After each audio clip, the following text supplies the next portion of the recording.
kabarnya hari ini anak-anak? Semoga dalam keadaan sehat walafiat. Amin. Perkenalkan terlebih dahulu, nama saya Rita Ainun Korbi. Kalian bisa panggil saya Bu Rita.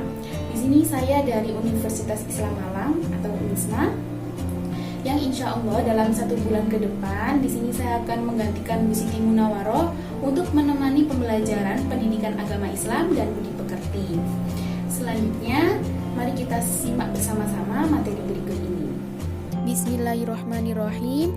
Mata pelajaran sekarang yaitu pendidikan agama Islam dan budi pekerti. Sekarang kita sudah memasuki bab 2 dengan judul memahami hakikat dan mewujudkan ketauhidan dan dengan syu'abul atau cabang iman. Jadi di sini nanti kita belajar bagaimana sih mewujudkan ketauhidan yang benar kepada Allah dan apa saja cabang-cabang iman itu. Pertama-tama kita harus mengetahui apa sih iman itu, arti iman itu apa. Yang pertama, arti iman berasal dari bahasa Arab dari kata dasar amana yu'minu imanan yang artinya beriman atau percaya. Jadi ketika kita sudah beriman, maka secara tidak langsung kita sudah percaya, kita sudah meyakini apa-apa yang dibawa, apa-apa yang ada di dalam agama tersebut. Jadi kita harus yakin, benar-benar yakin kalau memang agama yang kita anut itu memang baik. Nah, kemudian yang kedua, definisi iman menurut bahasa artinya kepercayaan, keyakinan, ketetapan atau keteguhan hati. Kemudian menurut Imam Syafi'i dalam sebuah kitab mengatakan sesungguhnya yang disebut dengan iman adalah suatu ucapan, suatu perbuatan dan suatu niat di mana tidak sempurna salah satunya jika tidak bersamaan dengan yang lain. Jadi ketiga rangkaian tersebut harus jadi satu. Apa yang kita ucapkan, apa yang kita perbuat, dan apa yang ada di dalam hati harus sama. Kalau di dalam hati kita sudah yakin, maka perbuatannya juga harus menunjukkan perbuatan yang kita benar-benar meyakini ketauhidan itu. Apa yang kita ucapkan nanti berbeda dengan perbuatan itu, menurut Imam Syafi'i masih belum sempurna karena 3 rangkaian itu harus jadi satu dan harus bersamaan. Setelah kita mengetahui apa arti iman itu, kemudian kita belajar apa sih arti syu'abul iman itu atau cabang iman itu apa. Menurut Syekh Muhammad Nawawi bin Umar Al-Jawi dalam kitabnya yaitu Qomi'ud Hukyan ala Manzumati Syu'abu al-Iman, iman itu terdiri dari 6 pilar. Yang 6 pilar itu yang rukun iman itu anak-anak. Jadi ini ayatnya menunjukkan bahwa rukun iman itu memang ada 6. Saya bacakan, bismillahirrahmanirrahim. Ya ayyuhalladzina amanu aminu billahi wa rasulihi wal kitabil ladzi nazzala ala rasulihi wal kitabil ladzi anzala min qabl wa may yakfur billahi wa malaikatihi wa kutubihi wa rusulihi wal yaumil akhir faqad dhalla dhalalan ba'ida. Artinya anak-anak apa itu? Jadi intinya itu mereka orang-orang yang beriman itu harus meyakini apa-apa yang diutuskan Rasulullah, apa-apa yang kitab yang diberikan kepada Rasul Allah, kita harus meyakini malaikatnya juga, hari akhirnya juga, dan qada dan qadar. Itu kalau orang yang beriman memang harus meyakini 6 itu. Kemudian menurut Syekh Muhammad Nawawi bin Umar itu syu'abul iman itu terdapat 77 cabang iman. Jadi iman yang 6 tadi itu dibagi lagi sampai ada 77. Maka dari itu ada 77 pembagian. Jadi disebut dengan syu'abul iman atau cabang iman. Kemudian ini dalil naklinya. Saya bacakan an Abi Hurairah radhiyallahu anhu qala Rasulullah sallallahu alaihi wasallam al-imanu bid'un wa sab'una. Jadi iman itu ada 77 lebih cabangnya. Wasituna syu'batun fa afdaluha qaulu la ilaha illallah, dan yang paling utama itu adalah mengucapkan kalimat la ilaha illallah.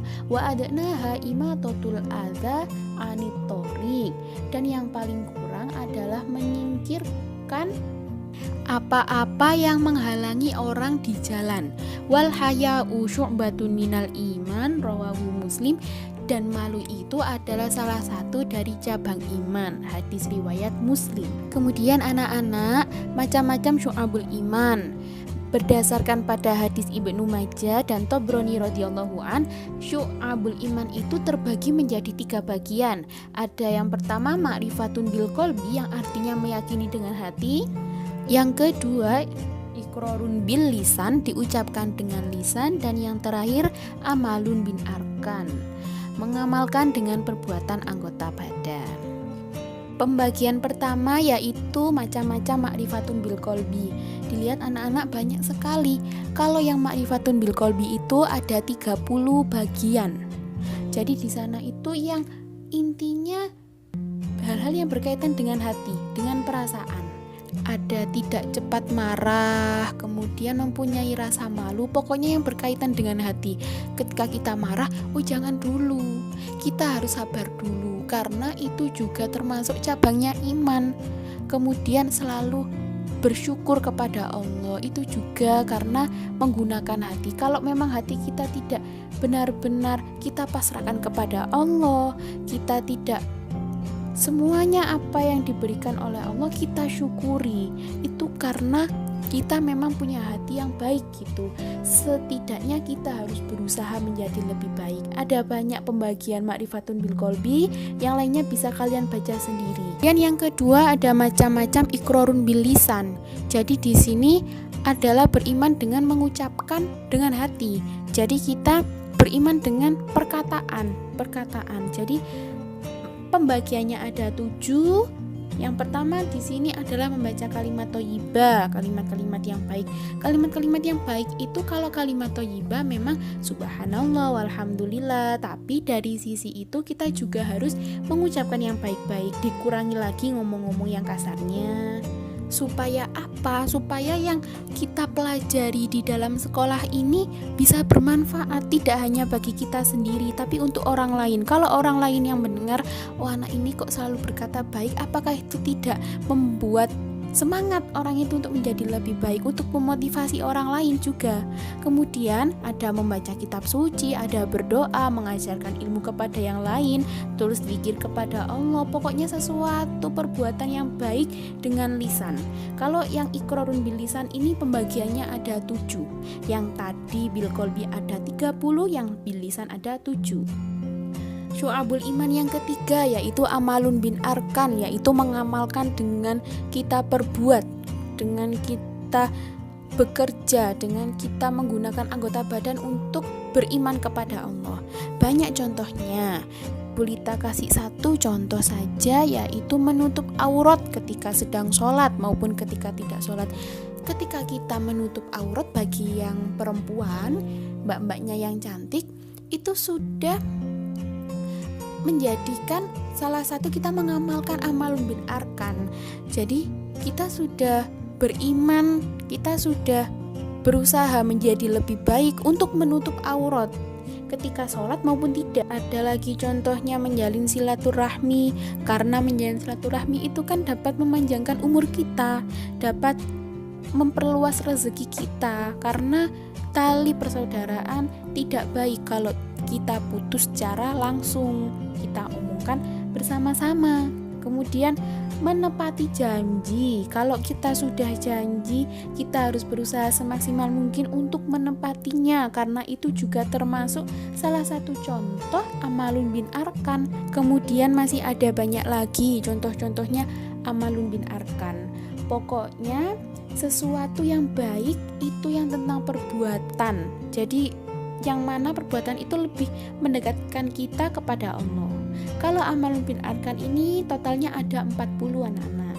Jadi kalau kita total yang dari pertama tadi, Yang pertama tadi ma'rifatun bil qalbi ada 30. Kemudian yang iqrarun bil lisan ada 7, 37. Kemudian yang amalun bil arkam ada 40.